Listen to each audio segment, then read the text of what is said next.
How about another joke, No, I think we've had enough of your jokes. What do you get when you cross a YouTuber who hasn't made a video in 6 months with an algorithm that abandons him and treats him like trash? Call the police, I'll tell you what you get. Call the police. You get what you fucking deserve! And what you deserve is a new video. Hey everyone, it's Jim the Ape. Technically. I do have the gorilla on my t-shirt. So, I've been away for a while.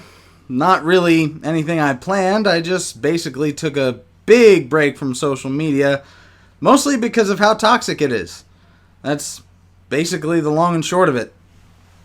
But I wanted to make videos again, and I wanted to make videos in a way where I don't have to script them and spend hours upon hours upon hours editing them. So, I figured I would do that, and on top of that, instead of doing politically divisive videos, I figured I would try to make videos talking about entertainment-based topics, which is something I've been thinking about for a while now, so here it is. And the format change is just something that came along with it. So, today we're talking about the Joker. One of the most iconic characters in all of fiction, and one of my personal favorite characters in all of fiction. He's been the primary antagonist of the Batman for about 80 years, since the original Batman comics. And he's had so many iterations, I figured I would talk about them today. And unlike Batman, where Batman mostly stays the same throughout various incarnations and only has very minor adjustments to his character, the Joker, due to his unique psychological profile, has had several different characterizations that all sort of fit him in a way. Because to call him crazy would be oversimplifying it.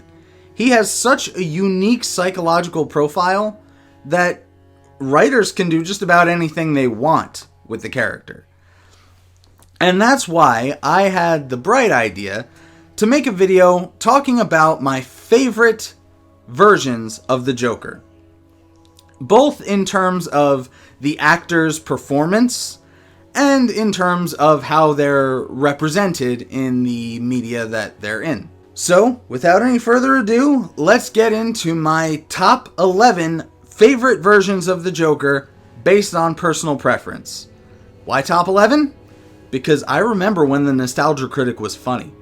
Now, I don't have much to say about the first few entries on this list because, well, they're not my favorite, obviously. And it's not to say that they necessarily suck, but they're prominent enough versions to at least be on the list somewhere. There's a lot of versions of the Joker that I'm not terribly familiar with from cartoons I didn't watch and things like that. But for number 11, the choice was obvious. It's a movie that a lot of people have said they hate, and a movie that I can't really disagree much with the hate for. And that is Suicide Squad. And the actor playing the Joker in Suicide Squad was Jared Leto. Now, I don't mind Jared Leto as an actor. He is one of the minor characters in Fight Club, which is one of my favorite movies. But as far as playing the Joker, well, he didn't do a very good job. He threw himself into method acting. He used condoms and various odd gifts to his co-stars, and he was just generally a pain in the ass. And I could see why that didn't really work out in terms of his performance. And the movie wasn't very good. The movie was edited like a 2-hour-long trailer. And it just basically was not a very good film. Jared Leto did not give a very good performance. And the version of the Joker that the movie presents is by far my least favorite interpretation of the Joker, where he's basically like a pimp, drug dealer, drug lord who shops at Hot Topic and has tattoos of clowns and damaged across his forehead. It's pretty bad. The only good thing that I can say about this version of the Joker is that, unlike a lot of other versions of the Joker that involve Harley Quinn, This one actually seems to care about Harley Quinn and actually shows a bit of a romantic side, which is a shame that that didn't get explored in a Joker and Harley Quinn movie where it could just be focused on those two instead of having to throw in all these other characters. My number 10 is a version of the Joker that I'm not too familiar with because I've only seen a few times, and that is Cesar Romero in the 1960s Batman TV show, and then they made a movie with Adam West and Burt Ward and Frank Gorshin as Riddler and all these other actors. And Cesar Romero, the kind of Joker that he's playing is also not my favorite. He's a little too goofy, a little too campy, but he fits the character better than Jared Leto did, which is why he's a step above him on the list. And ultimately, all you really need to know is that Cesar Romero was so pretentious that he refused to shave his mustache to play the role.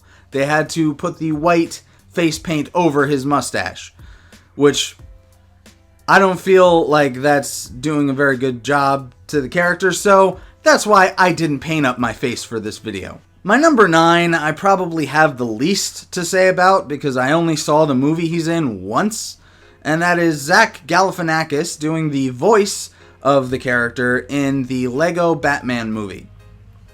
And yes, I am including voice actors on this list. Now, as far as I can remember, Zach Galifianakis did, I guess, a pretty good job voicing the character. I didn't have any problems with it.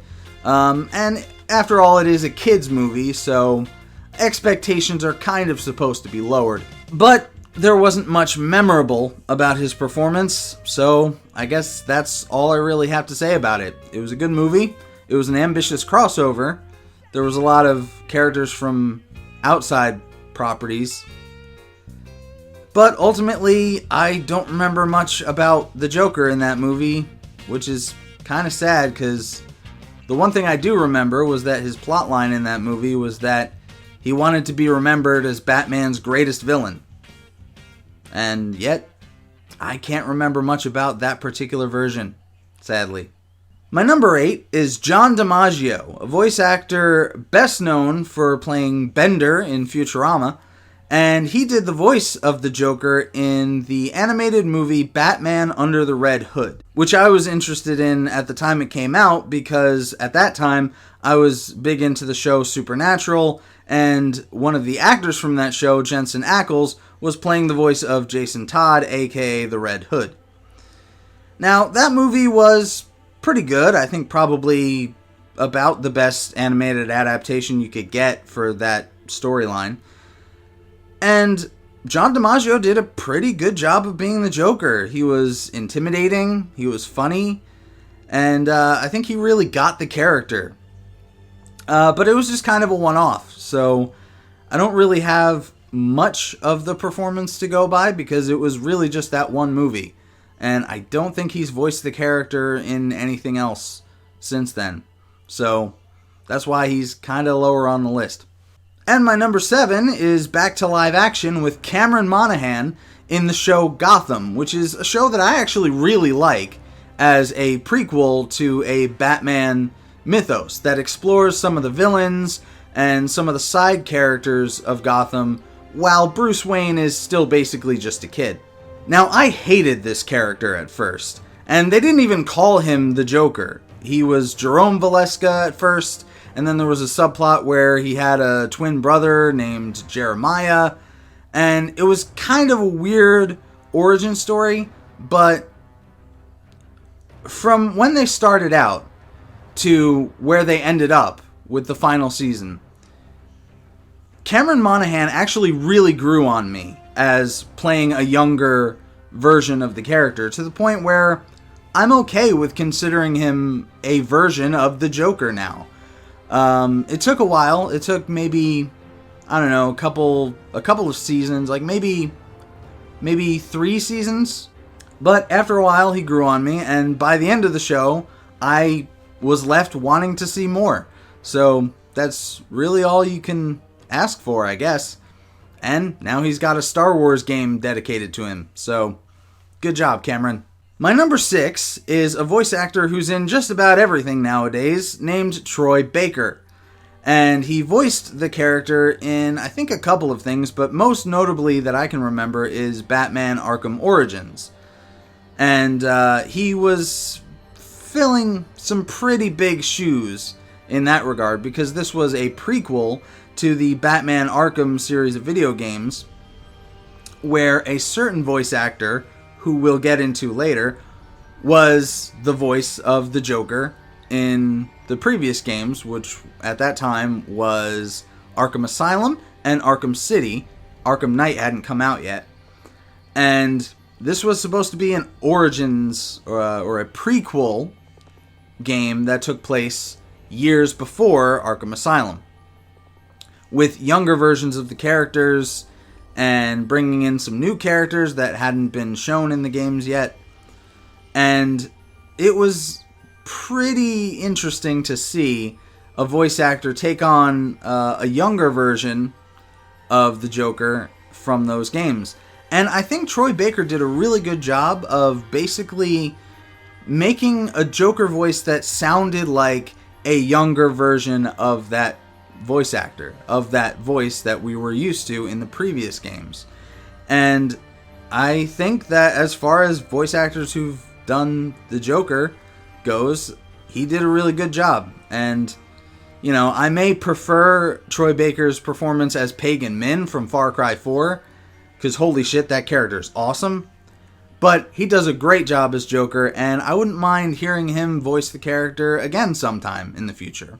My number 5 is Richard F Carr, and he voiced the Joker in the DC NetherRealm games. So basically, that's Mortal Kombat vs. DC Universe, Injustice, Injustice 2, and most recently, Mortal Kombat 11, where the Joker was a DLC character. And I gotta say that, especially with that last entry, I've had a lot of fun playing as the Joker in Mortal Kombat 11. And his fatalities, and his brutalities, and his special moves, everything is just on point with the character. NetherRealm did a fantastic job of capturing the essence of the character within the gameplay, and of course within Richard F Carr's voice performance. Now, I've got to say that as far as Richard F Carr voicing characters goes, I think he makes a better Raiden than he makes a Joker, but he makes a really good Joker, enough to the point where if you put Joker against Raiden in the game, you can't really tell that it's the same guy voicing both characters. And I especially like the fatality where the Joker sings a parody of Pop Goes the Weasel while he pops his opponent with a jack-in-the-box. But yeah, Richard F Carr's version of the Joker is really good, and as far as fighting games, he's pretty much the only one. My number 4 is from probably my favorite overall Batman movie still to this day, which is Jack Nicholson's version of the Joker from Tim Burton's 1989 Batman movie, starring Michael Keaton as Batman and, of course, Jack Nicholson as the Joker. Now, there are some issues that I have with Jack Nicholson's version of the Joker. There are a few moments where he's more subdued, and then, of course, there's moments where he lets it out and gets all bombastic. Obviously, many people criticize the Prince soundtrack in that movie and say it's horribly dated. I think it works fine because, I mean, it's just the time that the movie came out in. I really like the fact that the movie takes elements from the Killing Joke origin with the Ace Chemicals robbery and him getting knocked into a vat of chemicals that turns him into the Joker. But I also don't necessarily like the fact that he was a mobster before that. I kind of like the idea of an ordinary person getting pushed into becoming the Joker. But that's just my personal preference. Overall, the movie is really good. I think the character is about the most faithful adaptation you could hope for like a darker toned Batman movie. And of course, Jack Nicholson was basically born to play the Joker at least once. My number 3 is one that I struggled with for a while, and I wasn't sure whether I was going to put him above Nicholson or whether I was going to put Nicholson above him. And that would be Heath Ledger's version of the Joker from The Dark Knight in 2008. And the reason I struggle with this one is because I tend to be a contrarian, whether I try to be or not. Generally, when something's popular, I'm cynical about it. When there's something that everybody's talking about how great it is, most of the time I'm looking at it with a raised eyebrow like, really? Is it really that great? So naturally, when The Dark Knight came out and everyone was blowing up about how great Heath Ledger was as the Joker, and how Heath Ledger's Joker just became everyone's new favorite version of the character, and there were thousands of people cosplaying as him and quoting him and doing all sorts of parodies and all this other stuff, I became a little cynical. And I'll admit, at one point, I literally watched The Dark Knight with the intention of looking for flaws with Heath Ledger's performance as the Joker. But I couldn't find any. I really, honestly could not find any. The only flaw that I would even say was not with Heath Ledger's performance per se, just with the fact that his character was a little bit overwritten. A little too much monologuing, a little too much speech about what his motives are, or what his motives might be, because, let's be honest, the Joker sometimes lies. Sometimes he'll tell you one thing, but then his actions will say something else. But apart from him perhaps being a little overwritten and talking too much, well, to be fair, the Joker does like to hear his own voice. It was pretty much perfect. I basically could not find any flaw with the performance. Just about the only thing keeping him from the number one spot on this list is just personal preference.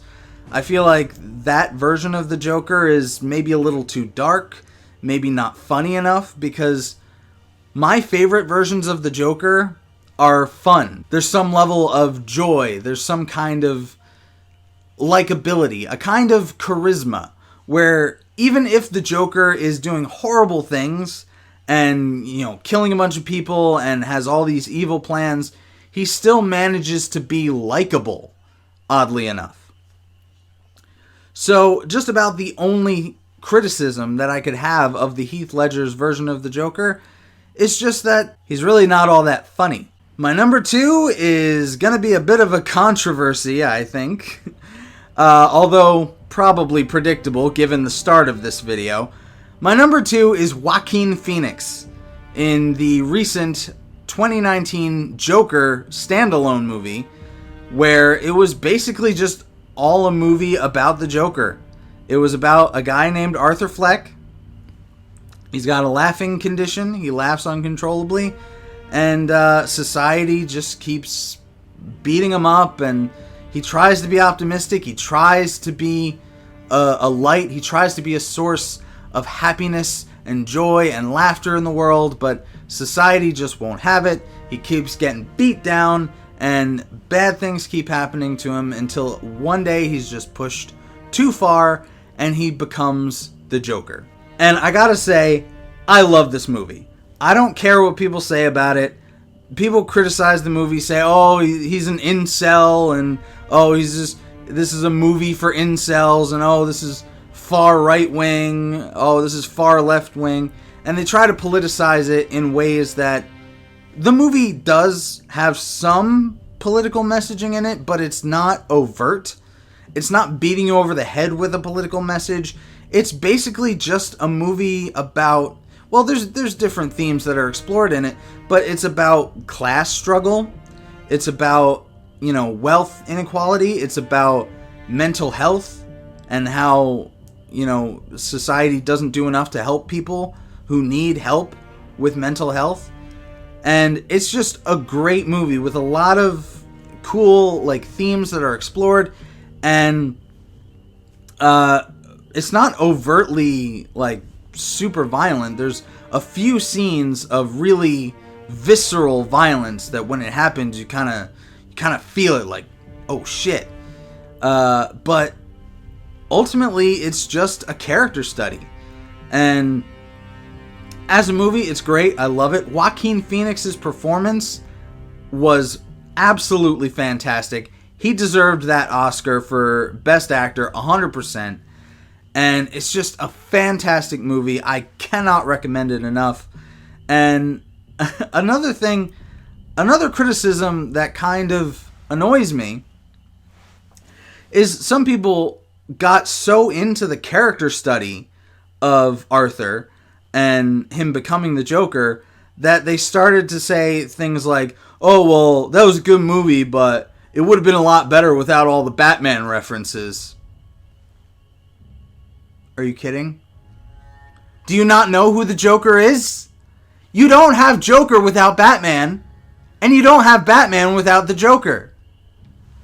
I don't know what movie these people thought they were going to watch, that they were upset by Batman references and the presence of Thomas and Martha Wayne in a movie about the Joker.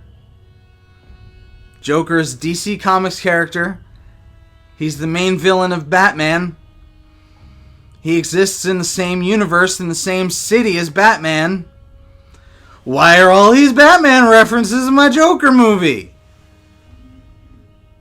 It's like watching the Venom movie, which I know a lot of people didn't like that movie. I personally liked it. But it's like watching the Venom movie and then getting mad that they basically made a reference to, like, the Daily Bugle. It makes no sense. Anyway, Joaquin Phoenix's version of the Joker is my favorite live-action version of the Joker. And they are making a sequel, which I'm a little bit worried about because it's not something that I want to see overdone. But if they do it right, if they take their time, if they flesh it out as a proper sequel, it could be really good.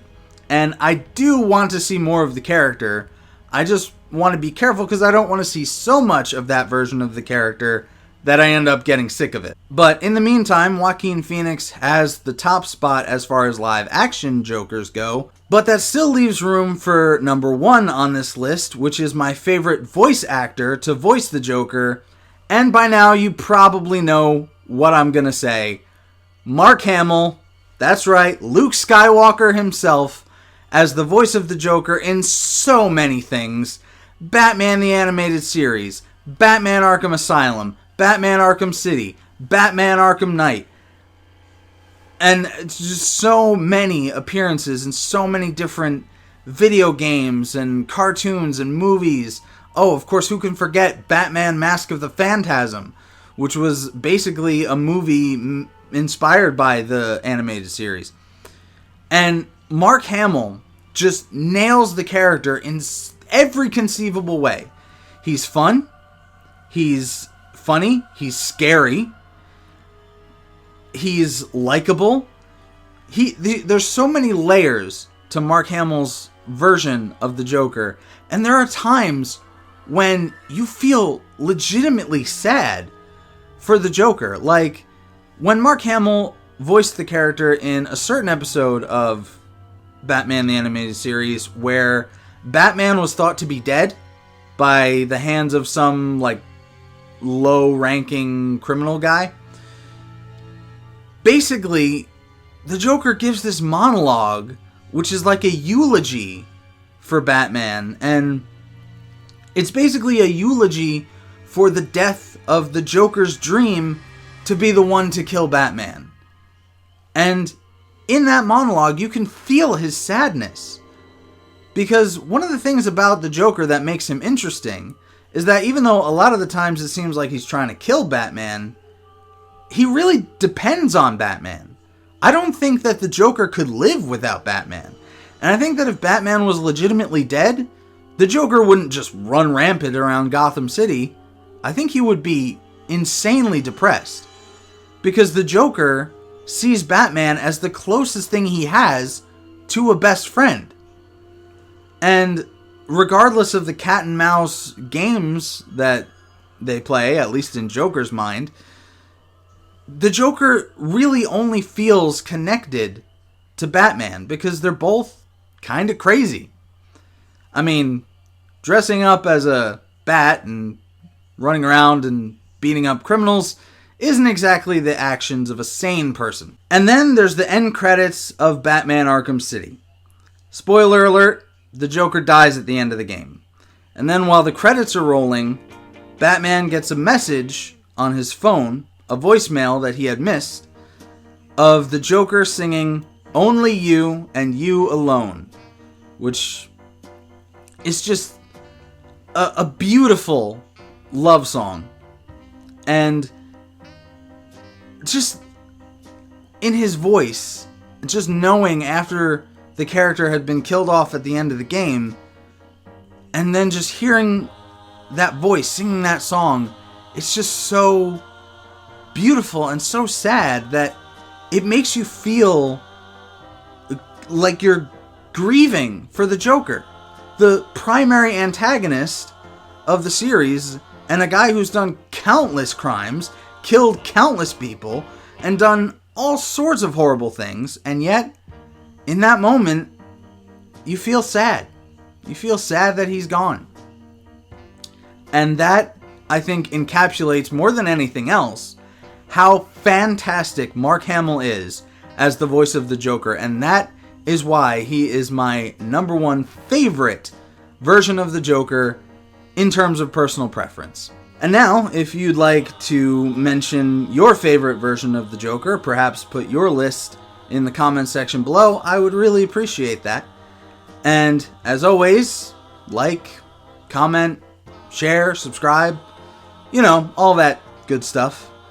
And I still have a Patreon, even though I probably should have been kicked off for not making videos for a long time.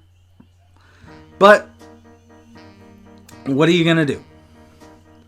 So, I hope you enjoyed this video, and I hope to make more like it soon. Just sitting around talking about entertainment stuff. I think it's a lot more fun than talking about politics and issues that get people all enraged. And quite frankly, I had a lot of fun making this video, and it was a lot easier without the script. So, with that being said, as always, thank you for watching, and remember, that's